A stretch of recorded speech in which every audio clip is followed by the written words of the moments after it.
Hi friends, good morning. Good morning പറ കല്ലുമോൾ. Good morning പറഞ്ഞേ. Good morning. കല്ലുമോൾ രാവിലെ എണീറ്റപ്പാടെ കൊച്ചു ടി വി കാണുകയാണ്, ഡോറ കാണുകയാണ്, ഡോറ ബുജി കാണുകയാണ്. എങ്ങനെയുണ്ട് ഡോറ ബുജി?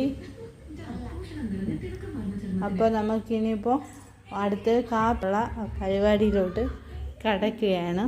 നമുക്ക് രാവിലെ മണി ഇപ്പോൾ 8 മണിയായിട്ടുണ്ട്. ഇന്ന് സ്കൂളിൽ ക്ലാസ് ഇല്ലാത്തതുകൊണ്ട് എണീറ്റപ്പോൾ 7 മണി അടുപ്പിച്ചായി. പിന്നെ കുറച്ച് നേരം കല്ലും ടൂളിയൊക്കെ കളിച്ചു.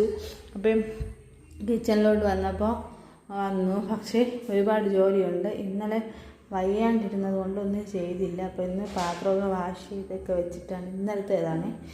എന്നിട്ടാണ് നമുക്ക് ബാലൻസ് ജോലിയിലോട്ട് കിടക്കാൻ. ഇന്നത്തെ ബാലൻസ് വർക്ക് കഴിഞ്ഞ് കിച്ചണൊക്കെ നല്ല ക്ലീൻ ആക്കിയിട്ടുണ്ട്. അപ്പോൾ ഇനി നമ്മൾ ഇന്നത്തെ ബ്രേക്ക്ഫാസ്റ്റ് ഉണ്ടാക്കാൻ വേണ്ടി പോവുകയാണ്. അല്ലേ കല്ലൂട്ടി? എന്തോ കാപ്പി വേണം കല്ലൂന്? ഇഡ്ഡലി സാമ്പാറാണോ? അപ്പോൾ കല്ലൂന് ഇഡ്ഡലിയും സാമ്പാറും ഒക്കെ ഉണ്ടാക്കി കൊടുക്കാൻ പോവുകയാണ്. ഇതിൻ്റെ ദോശമാവ് വെച്ചിട്ടാണ് ഉണ്ടാക്കാൻ പോകുന്നത്. ഇങ്ങനെ പാക്കറ്റിലാണ് അത് വരുന്നത്.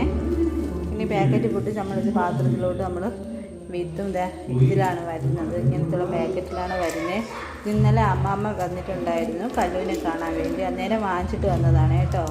അപ്പോൾ നമുക്കിത് ഇതിലോട്ട് പൊട്ടിച്ച് കിട്ടാം. ഇപ്പോൾ നമുക്ക് കല്ലുവിന് എനിക്ക് വേണ്ടി ആവശ്യമുള്ള മാവാണിത്. ഇതിൽ നമ്മൾ ഇഡ്ഡലി ഉണ്ടാക്കിയിട്ട് രാവിലെയും വൈകിട്ടേക്ക് രണ്ട് നേരത്തേക്കായിട്ട് എടുക്കും. ഉച്ചത്തേക്ക് ചോറുണ്ടാക്കും. അപ്പോൾ അതിന് വേണ്ടിയുള്ള മാവാണ്. ഉപ്പൊക്കെ ഇട്ട് നന്നായിട്ടൊന്ന് മിക്സ് ചെയ്ത് വെച്ചിട്ടുണ്ട്. ചൂടാകാൻ വെച്ചിട്ടുണ്ട്. മാവ് നന്നായിട്ട് ഉപ്പൊക്കെ ഇട്ട് നമ്മൾ പാകത്തിനാക്കി വെച്ചിട്ടുണ്ട്. നമ്മൾ കഴിച്ചായിട്ടുള്ള ഇഡ്ഡലിയുടെ മാവൊക്കെ സെറ്റാക്കി വെച്ചിട്ടുണ്ട്. എനിക്ക് കല്ലിനും കൂടി ഇത് മതിയാവും. ആയിട്ടുള്ള ഇഡ്ഡലിയുടെ മാവയ്ക്ക് ഇത് റെഡിയാക്കി സെറ്റാക്കി വെച്ചിട്ടുണ്ട്. നമുക്കിതിന് ആവിയിൽ വേവിച്ചെടുക്കാം. ഇപ്പോൾ വെള്ളം നല്ല തിളച്ചിട്ടുണ്ട്. അപ്പോൾ നമുക്ക് ഇതിലോട്ട് വയ്ക്കാം. ഫസ്റ്റ് ഇട്ടാണല്ലേ ഗൈസ് വെച്ചിട്ടുണ്ട്. വെച്ചു. എന്നിട്ട് നെക്സ്റ്റ് ഇതിൽ നമുക്കൊന്ന് വെച്ചിട്ട് നമുക്ക് അടച്ചു വയ്ക്കും.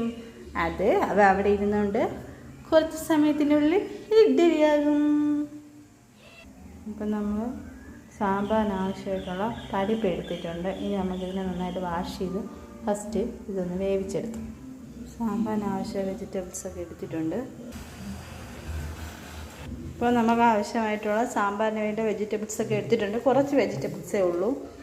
കാരണം എന്ന് വെച്ചാൽ നമുക്ക് 2-3 ഇന്നും നാളത്തേക്കും കൂടി എടുക്കും കേട്ടോ. ഇത്രയും കുറച്ച് വെജിറ്റബിൾസ്, കുറച്ച് ഐറ്റംസൊക്കെ ഉള്ളൂ. നമ്മളെ മല്ലിയിലയും കറിവേപ്പിലയൊക്കെ ഇങ്ങനത്തെ ഒരു ബോക്സിനകത്താക്കിയാണ് ഫ്രിഡ്ജ് വെച്ചിരിക്കുന്നത് കേട്ടോ. അപ്പോൾ നമുക്ക് എത്ര ദിവസം വേണമെങ്കിലും ഇതുപോലെ നല്ല പച്ചപ്പായിട്ട് കേടുകൂടാതെ ഇരിക്കും. അപ്പോൾ അങ്ങനെ വെച്ചാൽ നിങ്ങൾക്ക് നന്നായിട്ട് കിട്ടും. വേറെ ഒരു കേടുപാടുകളും സംഭവിക്കില്ല. എത്ര ദിവസം വേണമെങ്കിലും നമുക്ക് ആ പച്ചപ്പോട് കൂടി ഇരിക്കും. ഇതെല്ലാം ഒന്ന് കട്ട് ചെയ്തിട്ട് ഞാൻ റെസിപ്പീസ് ഇപ്പോൾ ഞാൻ ഇതൊക്കെ ഒന്ന് കട്ട് ചെയ്ത് ഒക്കെ റെഡിയാക്കട്ടെ. അപ്പോൾ റെസിപ്പീസൊന്നും ഇടുന്നില്ല. കാരണം എന്താണെന്ന് വെച്ചാൽ ഒരു തട്ടിക്കൂട്ട് കറിയാണ് ഉണ്ടാക്കുന്നതുകൊണ്ട് വേറെ റെസിപ്പീസൊന്നും ഇടുന്നില്ല. അപ്പോൾ നമുക്ക് ഇതെല്ലാം വെച്ച് കഴിഞ്ഞിട്ട് കാണാം. നമ്മുടെ സാമ്പാർ അങ്ങനെ റെഡി ആയിട്ടുണ്ട്. വറ്റൽമുളക് കൂടുതൽ ഇട്ടിട്ടുണ്ട്. കാരണം എന്ന് വെച്ചാൽ എനിക്ക് ഏത് സാധനത്തിലായാലും വറ്റൽമുളക് കൂടുതൽ ഇഷ്ടമാണ്. കടുകത്ത് വറ്റൽമുളക്. നമ്മൾ സാമ്പാറും ഇഡ്ഡലിയെല്ലാം റെഡി ആയിട്ടുണ്ട്. ചായ ആയിട്ടുണ്ട്. ഇപ്പോൾ മണി 9:30ആയി. ഇനിയാണ് കല്ലുമോൾക്ക് കാപ്പി കൊടുക്കാൻ പോകുന്നത്. എന്നിട്ട് എണീറ്റപ്പം താമസിച്ചു പോയി. ഇഡ്ഡലിയും സാമ്പാറും കല്ലുമോൾക്ക് ചായ എല്ലാം റെഡിയാക്കിയിട്ടുണ്ട്. കല്ലുമോൾക്ക് കൊടുക്കാൻ പോവുകയാണ്. മഴവിൽ കല്ലുവിൻ്റെ കാപ്പി കല്ലുമോള് കാപ്പി കുടിക്കാൻ പോവുകയാണ്. ചായ എടുത്തിട്ട് തരട്ടാമ്മ. കഴിച്ചില്ലേ ഇതൊരിക്കും? കല്ലുമോള് 1/2 മണിക്കൂർ കൊണ്ട് അത് വെച്ചിട്ട് ഇരിക്കുകയാണ്. ഇതൊരിക്കും കഴിച്ചു കഴിഞ്ഞില്ല. ചായ അതാ ഒരു വശത്തിരിപ്പുണ്ട്. പതുക്കെയാണ് കഴിക്കുന്നത്. അപ്പോൾ ഡോറ കാണുകയാണ്. അപ്പം മോർണിംഗ് റൊട്ടീൻ. അപ്പം നമ്മൾ കാപ്പിയൊക്കെ ഉണ്ടാക്കി കാപ്പിയൊക്കെ കുടിച്ചു. ഇനി വീടിനകം ക്ലീൻ ചെയ്യാനുള്ള കുറച്ച് പരിപാടിയൊക്കെ ഉണ്ട്. പിന്നെ പുറം ക്ലീനിങ്ങിനുള്ള കുറച്ച് പരിപാടിയുണ്ട്. അതൊന്നും ഞാൻ വീഡിയോ എടുക്കുന്നില്ല. അപ്പോൾ രാവിലത്തെ മോർണിംഗ് റൊട്ടീൻ ഇത്രയാണ്. അപ്പോൾ നമുക്ക് കുറച്ച് ഒരു ഈവനിങ് റൊട്ടീൻ എടുക്കാൻ പറ്റുമെന്ന് നോക്കാം.